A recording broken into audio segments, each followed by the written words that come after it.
Hello, good afternoon. Welcome to this workshop Hola, buenas tardes. Bienvenidos a este taller del potencial de las universidades en México. Por favor, siéntense. Este taller se ha preparado por Laura Mateos y por mí mismo. Laura no está con nosotros porque está enferma, pero varios colegas han estado trabajando en este taller y Dr. Chantal, quien es la directora de la Universidad Veracruzana Intercultural, y haremos una sesión bilingüe, multilingüe. Como sabíamos antes, también tendremos participantes de otras partes del mundo. Preparé una pequeña presentación para poder darles el contexto de la educación intercultural y de las universidades interculturales en México.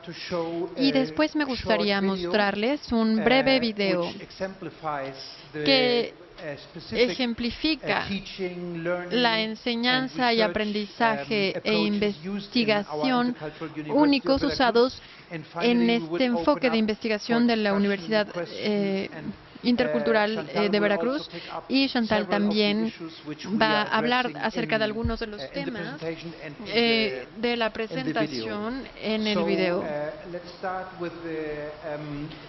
Comencemos con esta primera presentación. Nos gustaría primero darles una breve introducción acerca del pasado colonial y de las razones por qué en Latinoamérica y en México seguimos hablando en términos de gente indígena y de gente no indígena, cuáles son las relaciones culturales, y también nos gustaría regresar a los primeros intentos de desarrollo de educación indígena en México, después de la emergencia de las universidades interculturales desde el año 2000-2005, y después me gustaría dar un ejemplo etnográfico de nuestra universidad, la Universidad Intercultural de Veracruz, y subrayar las especificidades que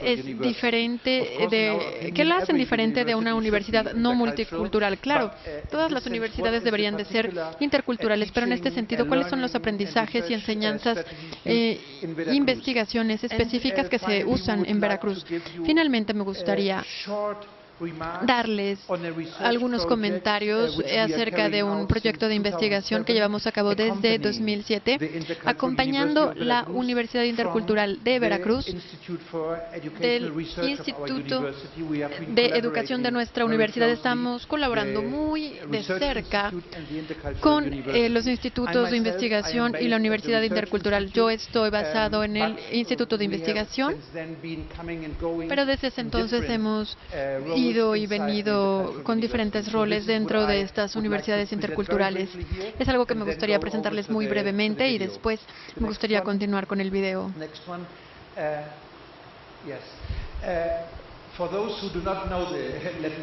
Para aquellos que no conocen el contexto latinoamericano, me disculparé con aquellos que sí lo conocen, es muy importante el recordar este origen colonial de identidad, de categorías de identidad que se usa hasta la actualidad en Latinoamérica y particularmente en México, debido a la imposición del orden colonial y debido al uso de la labor indígena como fuerza de trabajo en las colonias, y después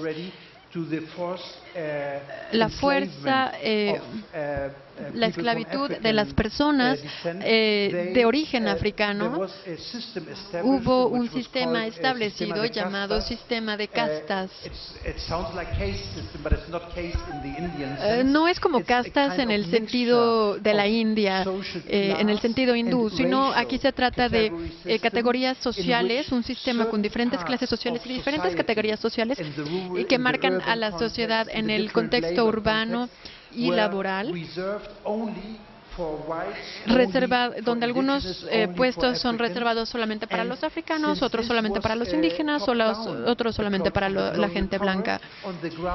Y esto después de que el poder colonial fue establecido, sucedieron muchas cosas diferentes y que es diferente de otros contextos latinoamericanos coloniales, particularmente el de Mesoamérica, el de América Central y el de México. Tenemos una mezcla entre los colonizadores y los colonizados desde el inicio, y las categorías que se supone son de razas puras, blancos,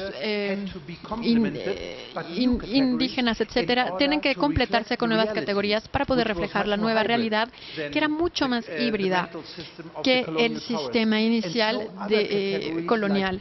Estas subcategorías como mestizo, mulato, sambo se inventaron para poder seguir con esta realidad y clasificar a la población con respecto a estas categorías, que son una mezcla de que se relaciona con la parte social y lingüística. Desde la colonia hay una tendencia a clasificar a las poblaciones latinoamericanas con respecto a su posición en este llamado sistema de castas. Esta es una imagen de Colombia del siglo XVIII, donde había nuevas mezclas de ciertos porcentajes para personas de ciertos orígenes. Se inventaron nuevas categorías para poder reflejar estos procesos. Este sistema ha sido abolido oficialmente con las independencias, pero se siguen reproduciendo mentalmente, estas jerarquías se siguen reproduciendo. Entonces, en los países en Latinoamérica, si uno habla acerca de peruanos, de brasileños, de mexicanos, la parte más alta de la jerarquía solo se menciona y los otros son silenciados y excluidos. Por supuesto, esto sigue sucediendo en el sistema educativo. En algunos países como Perú, Ecuador y Bolivia y México, hasta cierto punto también en Guatemala, desde el siglo XIX, para poder resolver este legado colonial, se han desarrollado ciertas políticas para poder integrar, desarrollar y nacionalizar estas poblaciones que han sido segregadas desde la colonia, también han sido explotadas. Este tipo de políticas en Latinoamérica se llama el indigenismo. Esto no se trata de los pueblos indígenas, sino de la gente blanca o la población élite que se preocupe acerca de qué hacer con el problema de los indígenas. Porque el modelo en el siglo XIX siempre era: nosotros los mexicanos, nosotros los latinoamericanos queremos ser modernos, y para ser modernos es ser como los franceses. Y mientras los franceses tenían una sociedad más nacional y un Estado nacional, sin las minorías, bueno, supongamos que sin las minorías, ahora sabemos que sí las tienen, existía este ideal de tener ciertas políticas para hacer que todos los mexicanos fueran iguales, que todos fueran lo mismo. Y en el siglo XIX, esto significaba blanquear a la población, y si no eran blancos eran excluidos. En México, sin embargo, a inicios del siglo XX hubo una revolución social muy importante, en donde que fue llevada a cabo no por los blancos, sino por los mestizos, los que tomaron el poder, y ellos desarrollaron políticas que son mucho más incluyentes que las políticas para blanquear del siglo XIX. Y a pesar de estas políticas, también hubo un énfasis muy claro acerca de la reforma de las tierras, que fueran repartidas de manera igualitaria para poder incorporar las reglas de las comunidades dentro del proyecto de nación. Este era un proyecto que tenía que ser inclusivo, que siempre mencionaba un idioma, una cultura, una nacionalidad. Después tuvimos esta reforma agraria bueno, este fue un proceso muy grande durante el siglo XX, en donde las comunidades rurales obtuvieron tierras o se les regresaron las tierras en caso de las comunidades indígenas. Lucharon para que se les regresaran esas tierras, para que les devolvieran sus tierras, porque el Estado no tiene el derecho de quitarnos esas tierras. Por eso, esta fue una medida de integración desde los años 20, 30, básicamente. Pero en el caso de las comunidades indígenas originarias de México, la nación-estado pensó que no era suficientemente bueno el devolver las tierras, sino que necesitaban ciertas medidas para modernizarse. Y el hablar un idioma indígena, el tener las costumbres indígenas, el tener esto de manera formal en la comunidad se vio como una dificultad para la integración. Así que se hizo políticas específicas para el indigenismo, que era una especie de política de desarrollo interna, en donde dentro de las regiones indígenas se crearon centros donde la educación, se tomaban también medidas de agronomía para poder hacer que los indígenas se volvieran mexicanos, y se les ayudaba a renunciar a su idioma y a su cultura para volverse mestizos, para mexicanizar a los indígenas. Esa era la tarea oficial de Lázaro Cárdenas, uno de los presidentes de ese periodo. El siguiente, así que en diferentes regiones indígenas, también en Veracruz, desde los años 40 y de los años 50, estos centros indígenas se crearon y una rama de estos centros era la de educación. Y las primeras escuelas se crearon en estas regiones con esta política que era más moderna en estos términos acerca de educación bilingüe. Se llamaba bilingüe en el sentido en que el idioma indígena se usaba en el kinder y en la primaria, pero de manera transitoria para llegar al idioma español. Entonces el idioma indígena era un instrumento para llegar al español, que era el objetivo final. Se hizo una campaña de alfabetización en los 50 y podemos ver que aunque el idioma indígena, la lengua indígena estaba en este contexto, bueno, al final nadie en los 50 iba a tiendas que no existían en las comunidades indígenas. Siguiente diapositiva. Bueno, no había doctores que fueran a las comunidades indígenas, pero usaban las lenguas indígenas con contenido mexicano, no indígena, para dar este sentimiento de transición y de que podían ser mexicanos. Siguiente diapositiva. Aquí tenemos este texto en español al final, acerca de la revolución, acerca del trabajador y del campesino juntos, y de la industrialización, la inmigración, del campo a las ciudades. Siempre ese era el objetivo.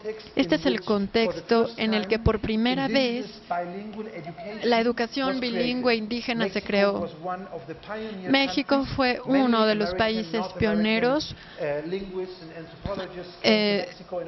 uno de los lingüistas principales de Estados Unidos vino a México para estudiar la lingüística, porque era una nueva manera de usar las lenguas indígenas para propósitos no indígenas.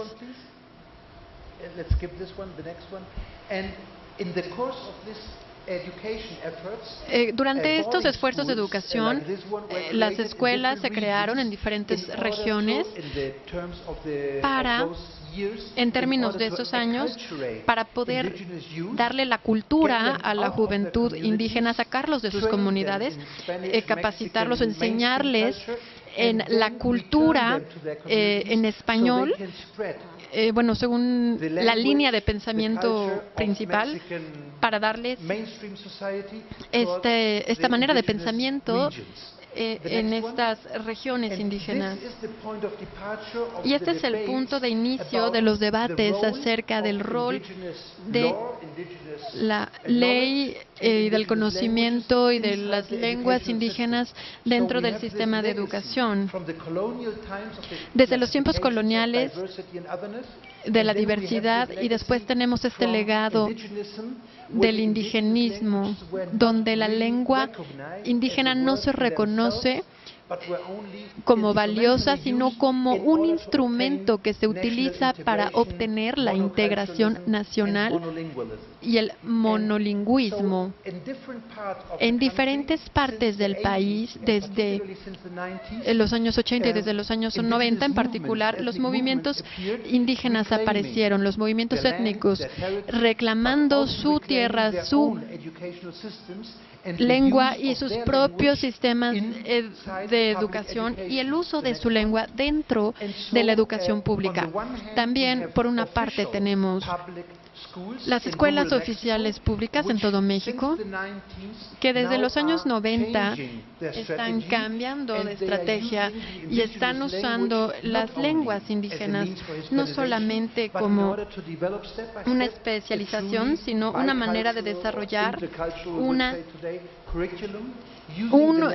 unos estudios realmente bilingües en todos los temas, en todas las materias en la educación primaria. En otra parte tenemos otras iniciativas independientes como la Zapatista en Chiapas, donde se usa la lengua indígena en un contexto indígena sin tomar en cuenta el proyecto en español. Así que hay diferentes variedades gubernamentales y no gubernamentales que se enfocan en la educación primaria. En las regiones indígenas, justo ahora en México, tenemos una gran cobertura de proyectos bilingües indígenas. En algunas ocasiones tienen como esta perspectiva del indigenismo, de usar la lengua indígena para tratar de usarla como una herramienta hacia el español, pero hay otras regiones en donde hay profesores y maestros que realmente usan la lengua durante todo el sistema escolar. Ahora me gustaría presentar el impacto que tiene en la educación superior. Si esto está sucediendo en la educación primaria, algo extraño que siempre sucede, que siempre reclaman las organizaciones indígenas, ¿por qué lo limitamos nuestras lenguas dentro de las escuelas solamente a la educación primaria? ¿Por qué no podemos tener un sistema completo de primaria, secundaria y preparatoria en nuestros propios idiomas? Así que un programa piloto al inicio del nuevo siglo, del año 2000-2005, fue de establecer el otro extremo, es decir, las universidades, para poder crear programas bilingües interculturales. Hasta ahora, el único programa que existe, los únicos programas eran para los centros de educación de los profesores y para la educación primaria. Sin embargo, después de esto, al final de cuando los niños tenían 11 o 12 años, tenían que ir a una escuela donde solo se habla español y no pueden hablar su propia lengua materna. Por eso, después del levantamiento zapatista, se crearon muchos cambios dentro de las relaciones entre el Estado mexicano y los pueblos indígenas. Algunas universidades fueron creadas para poder ofrecer un programa particular que no solamente es bilingüe, sino también es pertinente a las culturas de estas regiones. Me voy a saltar esta diapositiva, la siguiente. Entonces, en esta situación en los 90, donde el Estado-Nación mexicano sufrió una crisis severa de legitimidad con los pueblos indígenas, porque había habido muchos movimientos indígenas y muchos reclamos por parte de los pueblos indígenas relacionados con la justicia, con la educación y, en general, con los derechos humanos en las regiones indígenas. Entonces hubo una tendencia, hubo una pelea legal para poder obtener estos derechos que no se habían obtenido a causa del indigenismo, en donde el Estado simplemente tenía estas medidas y estos servicios más restringidos. Cuando Los derechos humanos internacionales comenzaron a ser reconocidos cuando los derechos de tener clases en la lengua materna, con la Convención acerca del territorio reconocido a nivel internacional, el Estado mexicano comenzó a abrir ciertos espacios para estos reclamos de los pueblos indígenas y de repente la educación superior indígena se convirtió en una de estas batallas para los derechos de los indígenas. En toda Latinoamérica hay un gran rango de iniciativas sucediendo en este campo de la educación superior intercultural. En un caso de Argentina se desarrolló una lista desde los programas más delicados, donde tenemos algunas universidades, hasta los programas más desafiantes. Esto es de varios programas para estudiantes que son parte de minorías, programas de becas, programas de acompañamiento de estudiantes descendientes de africanos. Y podemos ver las instituciones de educación superior interculturales como la de México. Y esto es un poco lo que yo quería mencionar como contexto de la situación. En el caso de México, desde 2003 o 2004 aproximadamente, tenemos este paisaje muy único de las universidades creadas. Estas universidades se están desarrollando ahora se están dividiendo en tres tipos diferentes de universidades. El tipo más frecuente son aquellas que están mencionadas aquí. Estas universidades interculturales son instituciones que se acaban de crear y que dependen del gobierno regional. Los gobiernos regionales controlan estas universidades y ofrecen la coordinación con la Secretaría de Educación Pública. Aproximadamente 11 o 12 de estas universidades ya existen. Un segundo tipo de universidades interculturales son las que se crearon aproximadamente durante el mismo periodo por organizaciones no gubernamentales, particularmente órdenes religiosas. Los jesuitas son los más activos en este campo, pero también otras organizaciones no gubernamentales, algunas corporaciones que ofrecen educación superior a los indígenas o a los campesinos en Puebla, en Oaxaca, en Chiapas y en otras regiones. Y finalmente, este es el segundo tipo. Tenemos las instituciones gubernamentales y las no gubernamentales. Y la tercera es la Universidad Veracruzana Intercultural, que tiene otras iniciativas también, donde ya en las universidades ya existentes, como se mencionó esta mañana, en la universidad que ya existe, aquí tenemos el nacimiento de una nueva institución. Este es un punto que queremos mostrarles ahora con este pequeño video donde podemos resumir las experiencias de las primeras generaciones de los estudiantes que ya se han titulado de esta universidad. Y después de este video quisiéramos hablar de las características de este tipo de universidad. Si podemos pasar al canal de YouTube, por favor.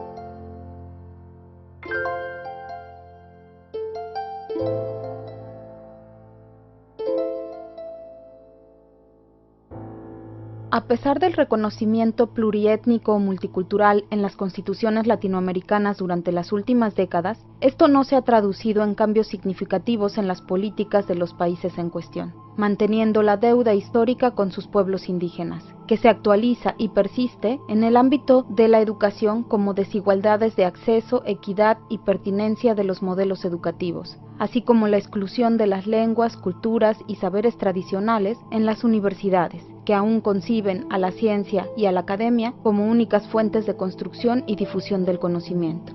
Una experiencia más integral de interculturalización de la universidad se ha iniciado en la Universidad Veracruzana, institución con más de 70 años de existencia, reconocida por su vocación social y por el impulso de la formación de artistas y la difusión de las artes.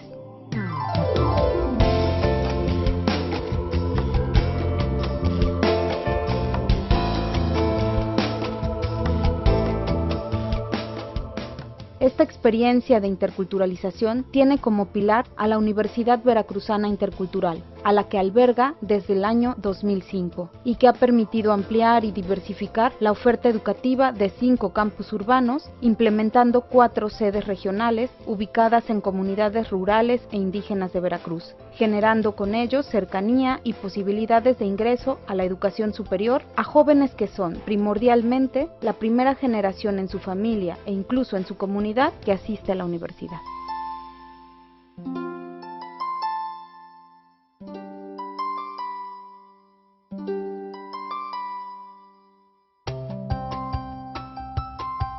Pues sí, era algo totalmente nuevo para mí, pero pues como siempre he dicho, el que no arriesga no gana, y pues pensé, no, si es algo nuevo, pues va a ser algo, no sé, diferente, nos va a abrir más puertas. Va a ser una emoción muy grande de decir, va a estar una universidad aquí y voy a poder estudiar. Decir una universidad en Ixhuatlán será algo inesperado, se podría decir, porque era un proyecto demasiado grande, ¿no? Ya se había hablado anteriormente de un proyecto de una universidad, pero pues se veía muy lejos, ¿no?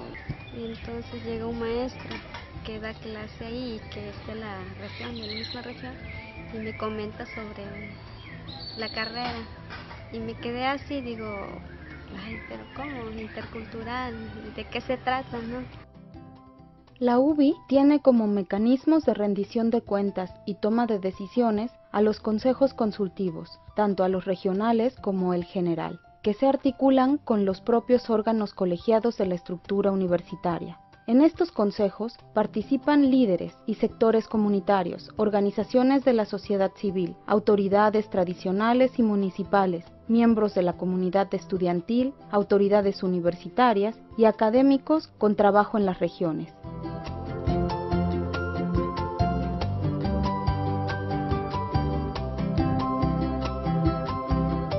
Los estudiantes de la UBI provienen de familias de muy bajos recursos económicos y de comunidades con bajo índice de desarrollo humano. La equidad de género y la interculturalidad son temas transversales y políticas institucionales. Su concreción en la vida universitaria se logra a través de las UTAIS y a través del programa Transversa, que impulsa que temas como sustentabilidad, justicia social, equidad de género, internacionalización, inclusión y salud impacten las 3 funciones sustantivas de la universidad.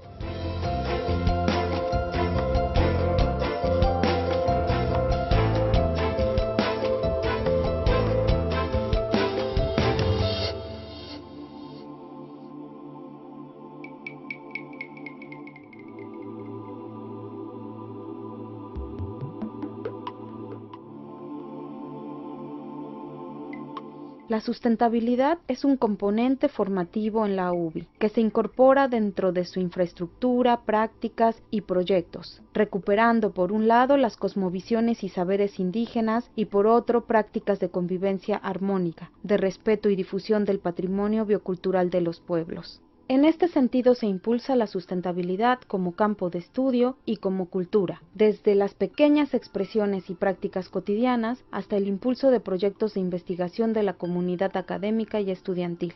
La propuesta ético-política de la UBI plantea la dignificación de las representaciones culturales y lingüísticas de las regiones, a partir de su reconocimiento y empoderamiento.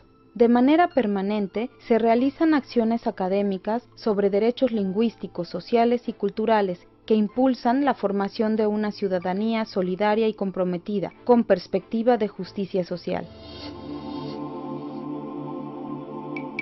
Yo creo que es una licenciatura que emana desde el sentir humano de la gente, y creo que nos viene bien para los que somos de las comunidades y los que creemos aún en el desarrollo de los pueblos indígenas. Un documento que llevó por nombre Acceso al agua como derecho humano para mujeres indígenas en Filomeno Mata. Nosotros venimos aquí al Congreso para hacer una iniciativa que emana, por supuesto, desde la mera necesidad de la gente. Venimos a realizar una propuesta ciudadana para la armonización del derecho al agua dentro de la Constitución del Estado de Veracruz.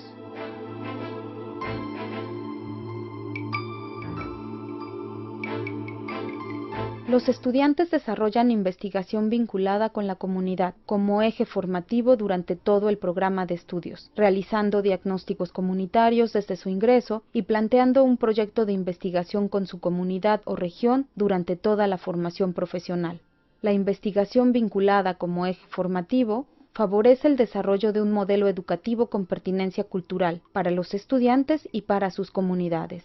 En este sentido, tanto la construcción de proyectos como la retribución de saberes codo a codo con las comunidades constituyen experiencias de aprendizaje situado y de servicio en contextos reales y con participación auténtica. Cuando me dicen de investigar, pero no lo tenía que hacer pues aquí con un libro, no lo tenía que hacer con un cuaderno desde la escuela, ¿no? Sino yo me tenía que ir a la comunidad.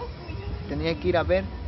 Esto del proceso de investigación, cuando empezamos ya a teorizar más, con los que habían egresado ya venían egresados de una facultad, les preguntábamos, nos acercábamos, que nos echaran la mano en desarrollar todo el trabajo, pues decían, pues nosotros no hemos visto nada de eso, y ustedes cómo lo están viendo, cómo lo van a llevar a la práctica, ¿no? En el modelo educativo de la UBI se incorporan y complementan conocimientos occidentales y comunitario a través del diálogo de saberes. El trabajo de campo es constante, así como los espacios de reflexión áulica y la vuelta a la comunidad para validar los datos y las metodologías de la investigación, así como para compartir los resultados de la misma. Fomenta la parte de los valores de una persona, porque ellos tienen como que más arraigo al medio ambiente, a cosas tradicionales, como que son procesos, como que tienen un conocimiento más místico, pongámoslo así. Entonces cuando te acercas a ellos, pues te hablan de que no, pues el árbol no lo puedes tronchar así nomás, tienes que hacer un ritual ahí para hacerlo, y entonces ese tipo de cosas pues te van formando a ti tanto profesionalmente como persona. Pues me doy cuenta que ese ritual ha sido abordado en otras investigaciones por gente extranjera, entonces digo, bueno, pues ¿cómo es posible que yo estando aquí no conozca mi comunidad y otros que vienen de fuera pues la conocen mejor que yo? Cuando empiezo a vincularme, cuando empiezo a hacer trabajo de campo, me percato de que de los saberes que nuestra gente tiene, de los saberes que son muy enriquecedores para nosotros como estudiantes y para el desarrollo de nuestro municipio. La conjugación de distintos saberes, ¿no? Que son avalados también por la mayor parte de la práctica, y que asimismo te van dando ciertos resultados para beneficiar a la comunidad, ¿no? A las comunidades. La milpa, la asamblea, la fiesta, el intercambio de semillas son espacios de aprendizaje interactoral e interlingüe. El servicio social del estudiante se establece de facto desde el inicio de su formación e investigación.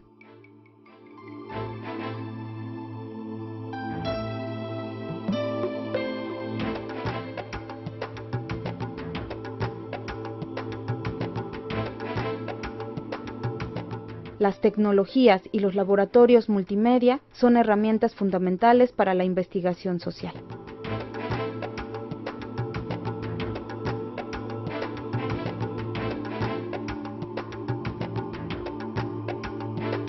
Para la UBI ha sido fundamental la estructura y normatividad preexistente de la Universidad Veracruzana.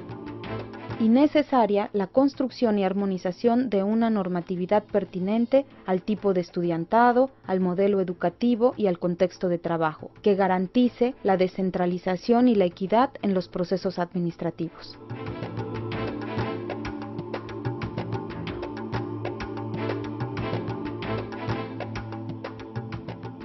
El proceso de profesionalización de los estudiantes de la UBI ha favorecido la emergencia de identidades juveniles en contextos donde no existían, porque los proyectos de vida se caracterizaban por el paso de la niñez a la adultez. Ahora, la iniciativa y la creatividad de la comunidad estudiantil permite la participación de jóvenes indígenas en grupos de teatro, en grupos musicales, tradicionales y de rock en su lengua, en la formación de valores y en proyectos editoriales bilingües. Asimismo, participan en prácticas profesionales en instituciones y comunidades. También tienen experiencias de movilidad local, nacional e internacional.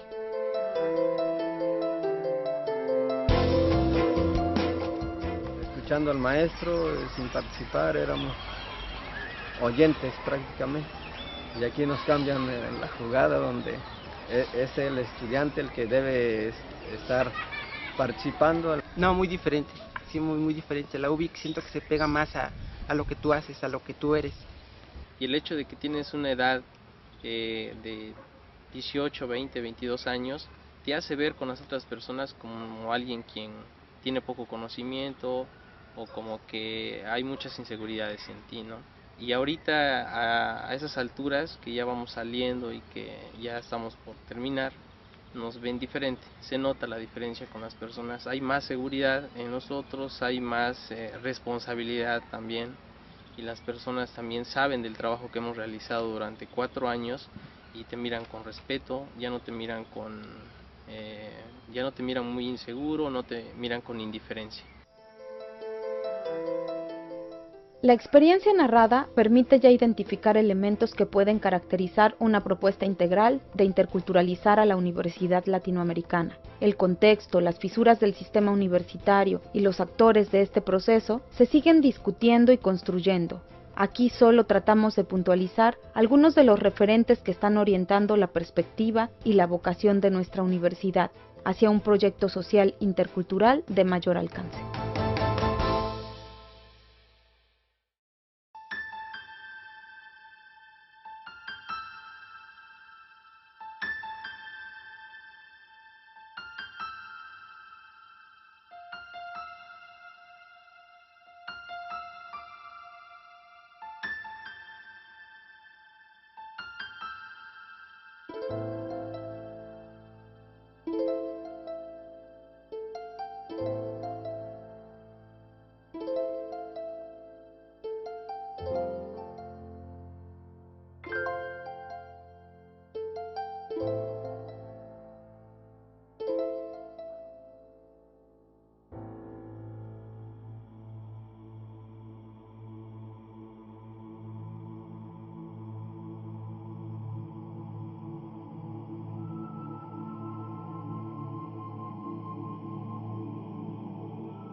Bueno, pues un poco me gustaría abundar en la parte de la formación.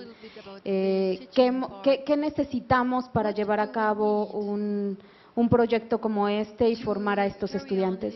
Para empezar necesitamos pues una noción de currículum abierto, no fijo, ¿no?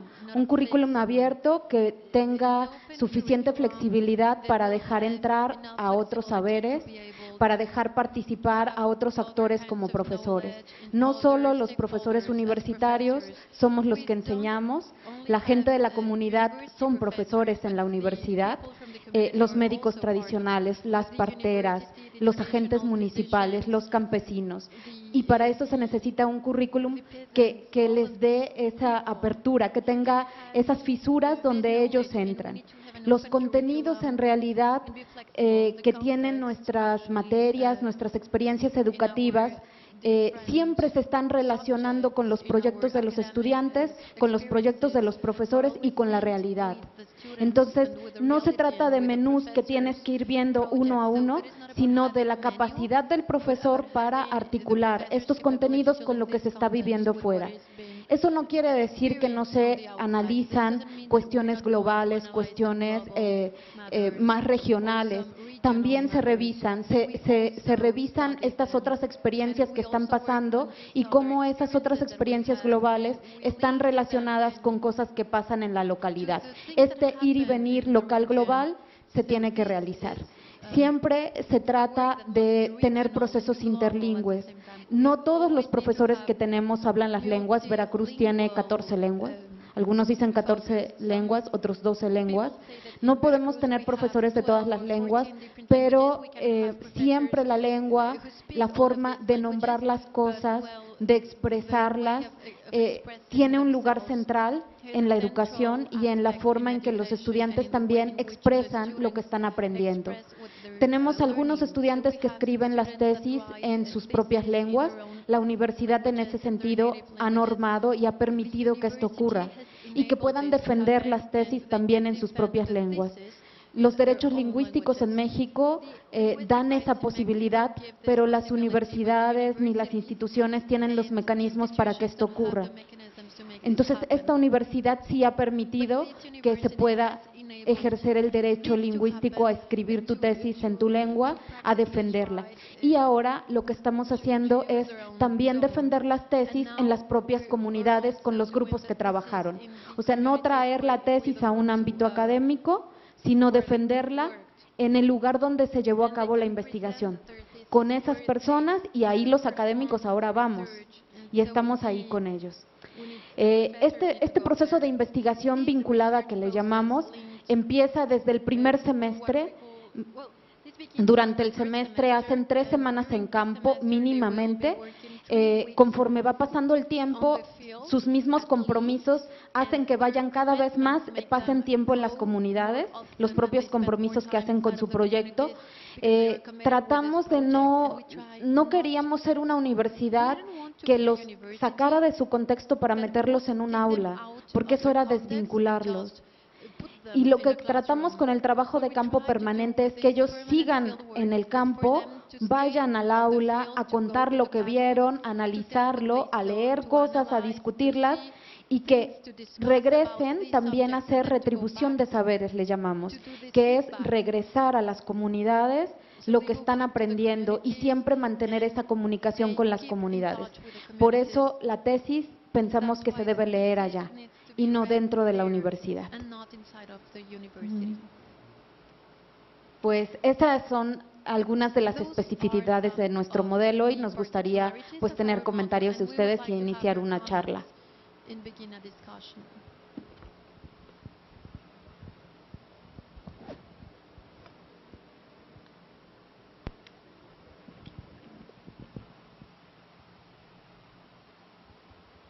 Hola, me parece una iniciativa maravillosa y la pregunta que tengo que ver es con evaluación.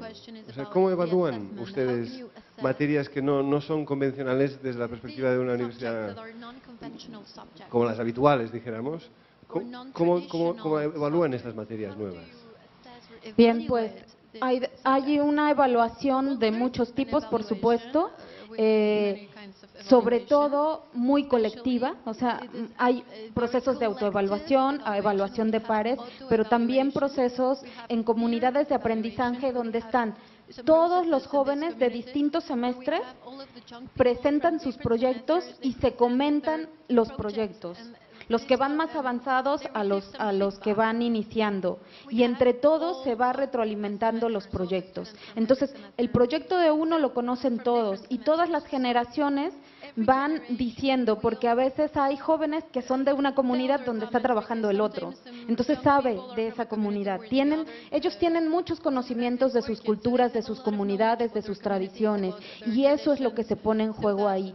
La evaluación desde el principio es distinta, porque para entrar a esta universidad se presenta un examen de Ceneval, un examen homogéneo, estandarizado, y para UBI se presenta otro examen y además se hace una entrevista donde queremos, donde se obtiene todo lo que esos jóvenes saben de sus comunidades, porque con los exámenes estandarizados perdemos todo lo que ellos ya traen y saben, y solo estaríamos valorando lo que aprendieron en la escuela, y las escuelas en esas comunidades tienen muy mala calidad y entonces saldrían mal, pero no saldrían mal por ellos, sino saldrían mal porque el sistema educativo mexicano es muy deficiente en esos lugares sobre todo. Entonces solo estaríamos evaluando al sistema educativo y no a ellos.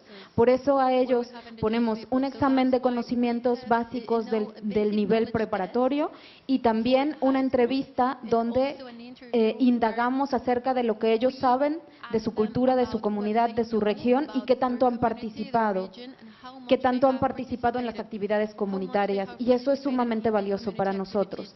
Y luego los exámenes, sí, todas las experiencias educativas, las materias tienen su examen, y también lo que tratamos es de trabajar en academia a los profesores para intentar que la investigación se enriquezca de todas las materias. Entonces que a veces la investigación es un producto que aporta información a todas las materias, ¿no? Entonces se hace como una evaluación sobre la investigación y sobre lo que las materias aportaron a esa investigación.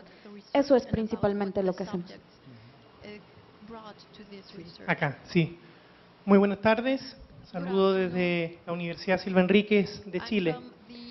Primero que todo, felicitar enormemente el trabajo desarrollado, que sin duda habla no solo de la especificidad de calidad que puede mostrar esta universidad, sino que también del contexto país. Lo digo en función también de lo mucho que nos queda por avanzar en Chile respecto a este reconocimiento de nuestra propia historia. Pero quisiera apuntar especialmente en esta primera línea de felicitaciones dos enfoques que ustedes han dispuesto ahí que para mí son claves. Por un lado, el diálogo de saberes, es decir, el reconocimiento que no hay una verdad, sino que hay verdades, que hay historias con distintas y con diversas connotaciones, pero todas son igual de importantes. Y creo que eso se logra por lo segundo que rescato, que es la orientación o el enfoque de derechos humanos, dado de que eso permite también un reconocimiento explícito a las necesidades específicas que tengan las comunidades indígenas. Ahora bien, les hago las preguntas, que son solo dos. Por un lado es ¿cómo han pensado, han evaluado o proyectan evaluar el impacto que tiene un proyecto, un desarrollo de esta envergadura en las comunidades indígenas? Principalmente desde ellos, no desde la universidad, sino que desde ellos. ¿Cuál es el impacto esperado o el que ya han logrado? Lo desconozco. Y por otro lado, ¿cuál es el impacto que proyectos como estos han logrado llegar a la esfera de las políticas públicas? ¿Ha permitido estas u otras experiencias similares hacer cambios en las leyes, cambios en la Constitución, cambios en la línea más bien de país y de cómo se entiende la educación superior, por ejemplo, en México? Eso. Muchas gracias. Efectivamente, la cuestión del impacto es algo que estamos comenzando recién a sistematizar. Hemos tenido varios trabajos de posgrado, de estudiantes que han, digamos, descrito, analizado el impacto a nivel de una comunidad. ¿Qué ha cambiado en la comunidad del 2005, que se abre la universidad, hasta, pongamos, 12 años después? Y ahí se notan impactos cualitativos, que tienen mucho que ver con conocimiento de derechos, acceso a ciudadanía, las reivindicaciones que ahora se hacen. Si tú tienes en la comunidad de repente licenciadas, licenciados en este caso gestión intercultural, los proyectos que se presentan a las políticas públicas y los proyectos que se presentan a las organizaciones no gubernamentales son de otra calidad que antes, cuando los intermediarios eran de fuera, cuando venía gente a proponer cuestiones, pero donde todavía no hemos no hemos logrado lo propuesto es en el desarrollo de indicadores también cuantificables de ese tipo de impactos. Ahora mismo la Universidad Veracruzana Intercultural se encuentra en un proceso de certificación de sus carreras. En una de las 4 sedes ya se logró, en otras ya se está trabajando en eso, y ahí nos dimos cuenta que hay impactos que todavía no sabemos cuantificar, sobre todo porque en diálogo con la política pública lo que cuentan son determinadas cifras y sobre todo lo que se busca de la política pública, no sé si han escuchado al doctor Malo hoy por la tarde, son cuestiones de ampliación de cobertura. O sea, cuanto más matriculados, más exitoso un proyecto. Y nosotros siempre insistimos es que no es lo mismo graduar a X número de personas en la comunidad de Tequila, con tantos habitantes, con tantas X tipo de estructuras regionales, que si gradúas a 100 pedagogos o 100 antropólogas o 100 sociólogos más en la ciudad de Jalapa. El impacto, por ejemplo, que ha tenido en las familias, el que ahora una de sus hijas sea licenciada, conozca los derechos, haga actividades en contra de la violencia de género, en contra de otras problemáticas de derechos humanos, es algo que lo vemos y lo palpamos, pero no lo hemos podido cuantificar. Y ahí es donde tenemos ese debate, sobre todo con los que financian este tipo de proyectos y con los hacedores de políticas públicas, porque les encantaría a ellos que llenáramos la Sierra de Songolica y las selvas del sur de Veracruz con licenciados en gestión intercultural. Y eso no tiene sentido.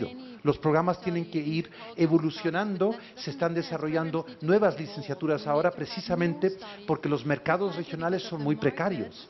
Y tenemos que ser altamente flexibles para que realmente se logre una inserción laboral en estos contextos tan difíciles en cuanto a empleabilidad, mercados secundarios y toda la dependencia de la ciudad, ¿no? Pero efectivamente la cuestión de los indicadores de impacto en el sentido más convencional, clásico, cuantitativo, es nuestro gran pendiente. Pero tal vez también puedes comentar algo de las evaluaciones, ¿no? Sí, bueno, ahora nos hemos evaluado con unos indicadores que ustedes saben tienen los organismos certificadores, pues muy cuantitativos, ¿no? Muy homogéneos, y no nos ha ido mal porque siempre anteponemos que nosotros somos un programa de calidad, por supuesto, pero siempre con equidad y pertinencia. Y esos elementos de equidad y pertinencia son los que justificamos nuestros resultados, ¿no? Entonces, como dicen, no es lo mismo tener las aulas llenas de estudiantes, de 50, 60 estudiantes, a tener 25 estudiantes, pero esos 25 estudiantes, para empezar, es un ambiente multilingüe, ¿no? Para otra es cómo vienen de la educación básica.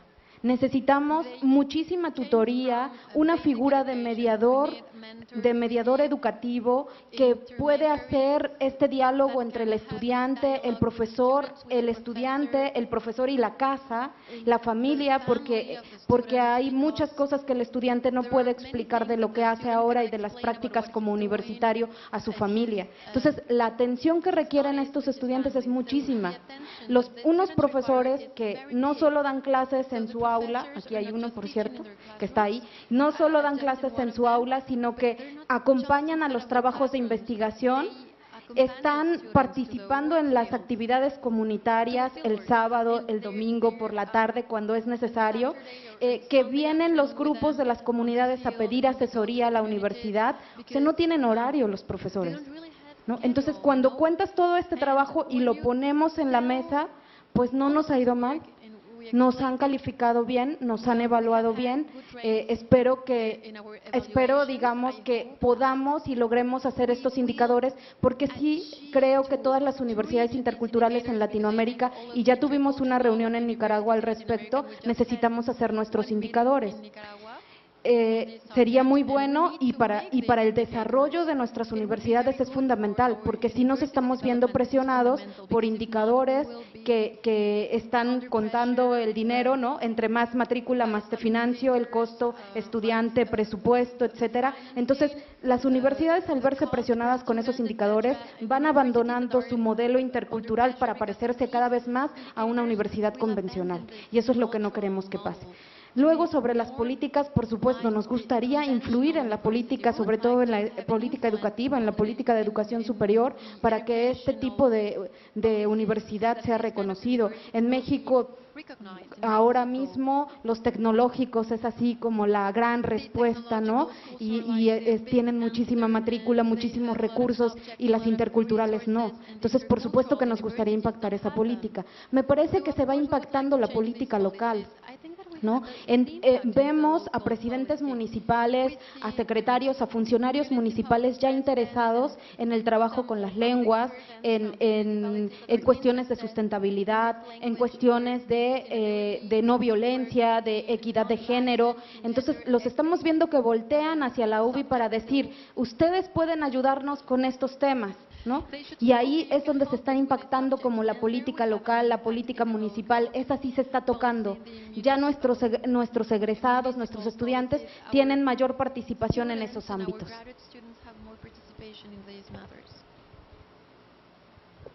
Bueno, buenas tardes, Rosa Montes de la Universidad Autónoma de Puebla.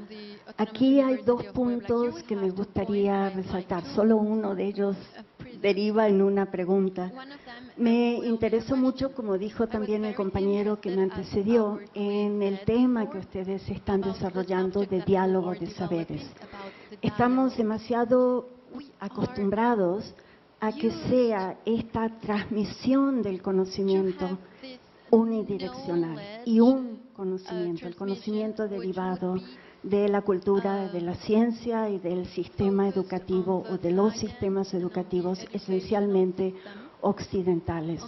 Y lo que ustedes están desarrollando es este diálogo donde hay otros sistemas de conocimiento y de haber lidiado con el entorno y haber lidiado con la realidad circundante que pueden, que deben también ser incorporados y que haya este diálogo donde ya no sea unidireccional, sino que sea realmente una interacción a través de la cual se construye el conocimiento.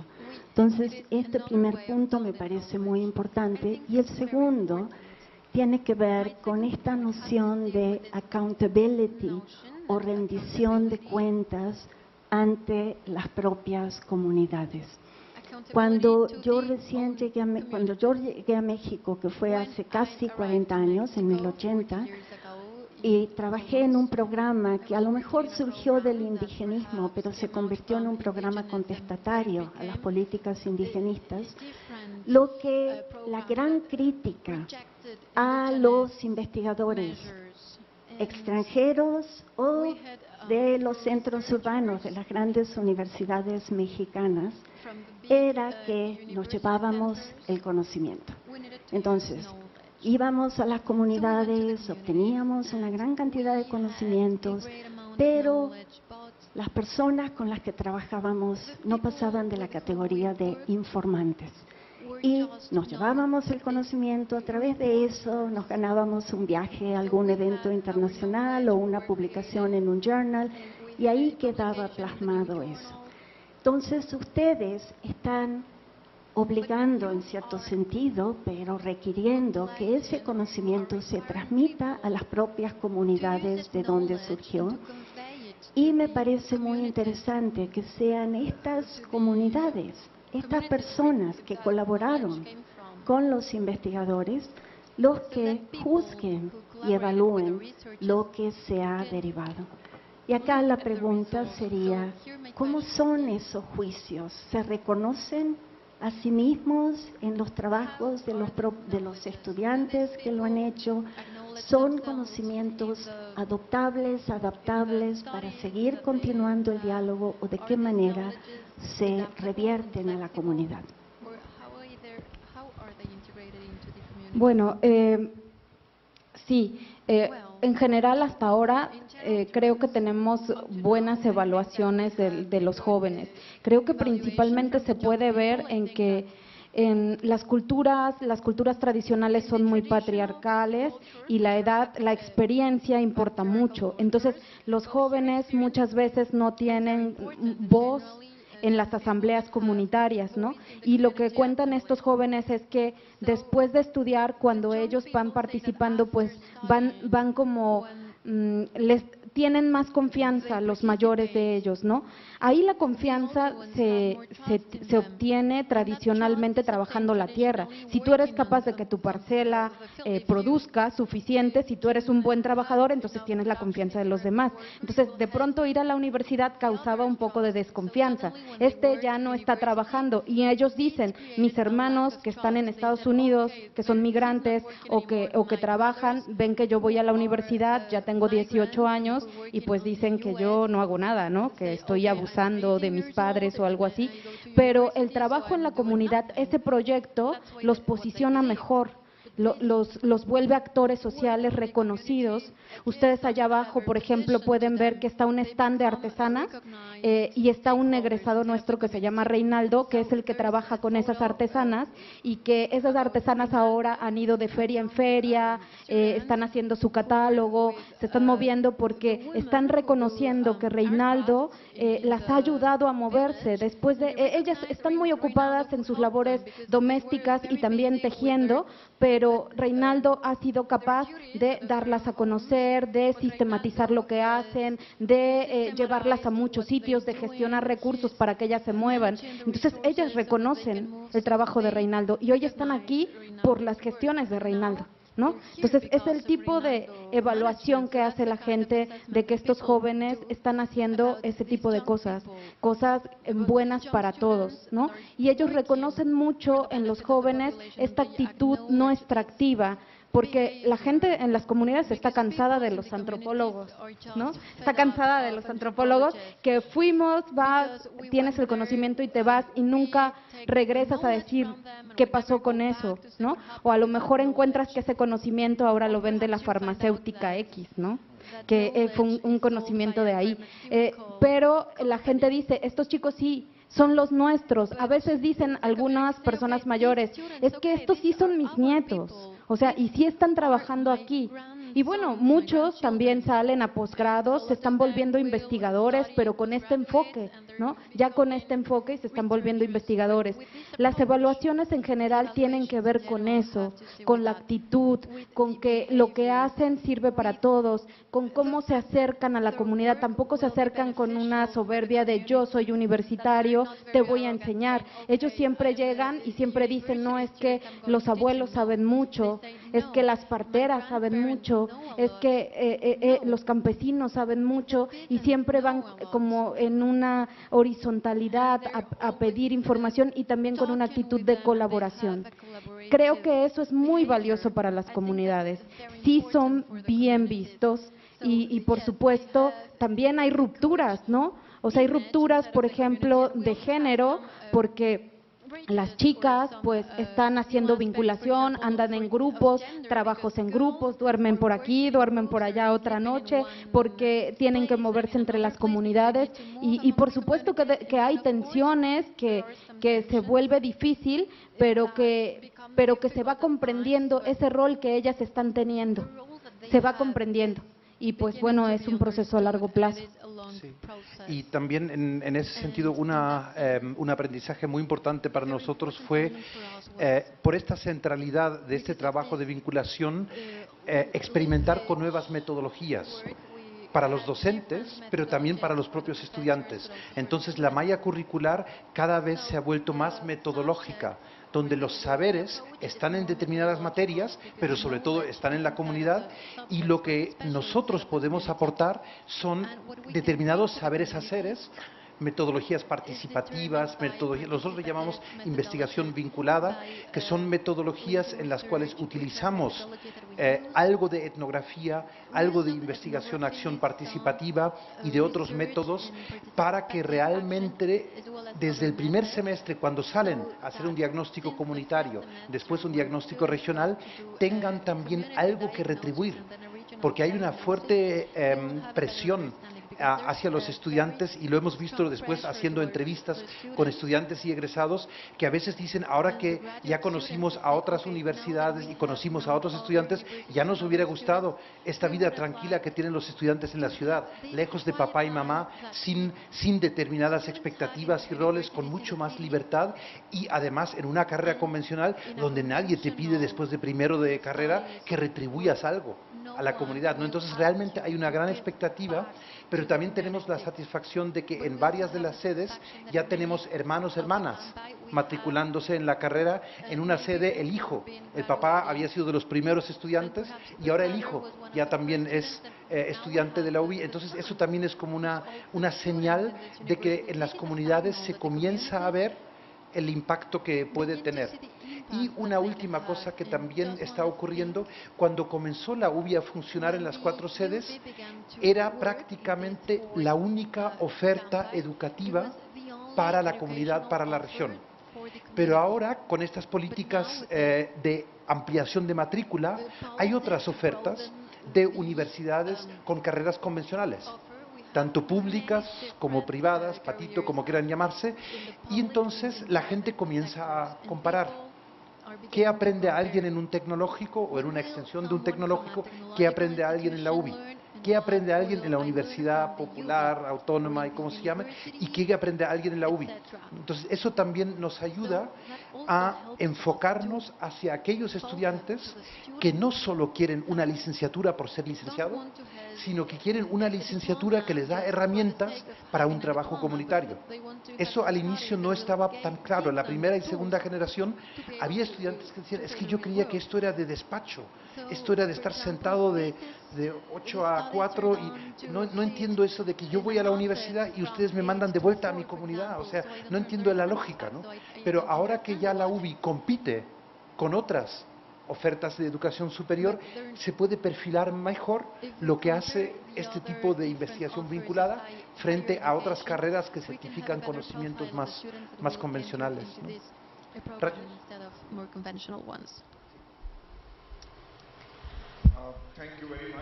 Muchas gracias. Mi nombre es Regis Tandon, vengo de la India. Fue una revisión histórica muy fascinante y un ejemplo muy importante de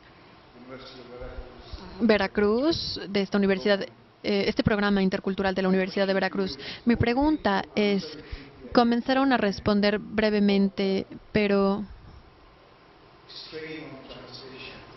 por el retraso en la traducción, lo siento si no lo entendí muy bien.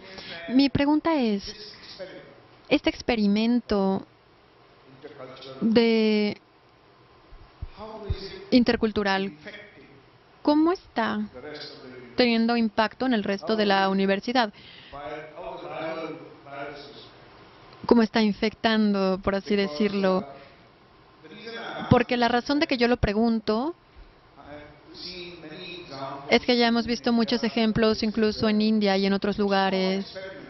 Hemos visto un pequeño experimento que es muy innovador y muy creativo y después se construye como un muro de protección alrededor para que la infección no se expanda al resto del sistema. No digo que deberían hacerlo, solo pregunto si la infección se está esparciendo de alguna manera. Eso esperamos, sí. Esa es nuestra intención. Sí, la UBI ha pasado por distintos momentos y al principio sí era marginal, empezó como un programa muy marginal.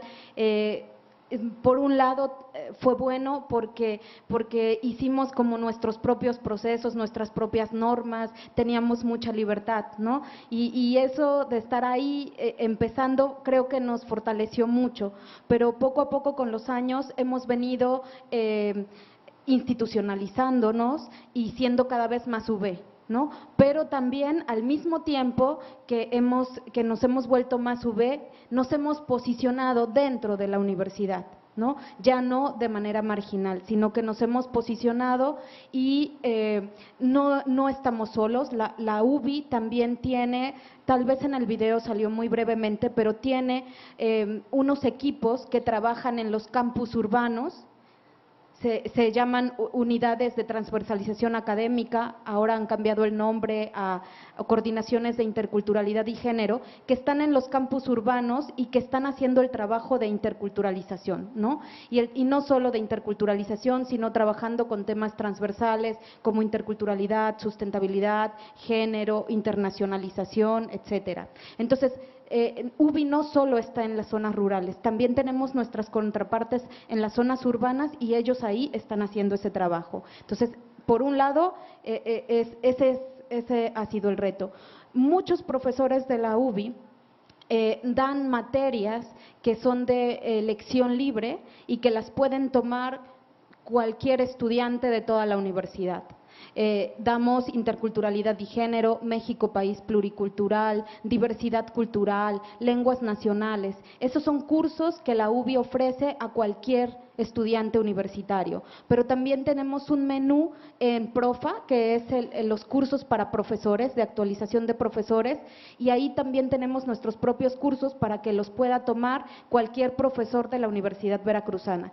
Y ahora hemos hecho un curso para personal administrativo de la universidad para que también sepa qué es la interculturalidad y conozca nuestro proyecto. Entonces, sí estamos trabajando para que no sea la Universidad Veracruzana, sea una universidad intercultural y no solo tenga a la UBI como intercultural, sino que la Universidad Veracruzana se transforme. Y claro, para eso creo que por un lado hemos generado confianza de que lo que hacemos lo hacemos muy bien y es bueno y es reconocido por mucha gente. Hay muchísimos tesistas investigándonos y muchísimos artículos que hablan de nosotros, entonces, y también nos evaluamos bien.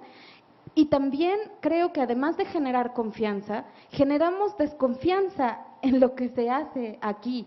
O sea, generamos desconfianza de ponerlos a dudar un poco de que lo que están haciendo es lo mejor para todos. Y también en la zona urbana hay estudiantes indígenas que necesitan una educación pertinente y necesitan atención y necesitan acompañamiento, porque también llegan a las zonas urbanas. Aquí, Jalapa, en la Facultad de Artes, en Música, recibe muchísimos estudiantes indígenas oaxaqueños, ¿no? Los oaxaqueños vienen aquí, hay muchos mijes zapotecos en esta universidad y ellos también necesitan esa atención. Entonces, hacemos esta doble, generamos confianza y generamos desconfianza y creo que así nos hemos ido logrado posicionar. Además, bueno, Gunther les dirá, los cuerpos académicos.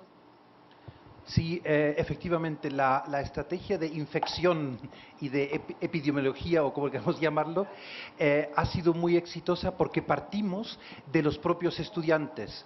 Como los estudiantes tomaban nuestros cursos, estudiantes de cualquier carrera, tomaban nuestros cursos de libre oferta, a partir de ahí, de repente, en odontología, en medicina, en otras carreras, los estudiantes planteaban temas a los docentes que antes no se habían planteado.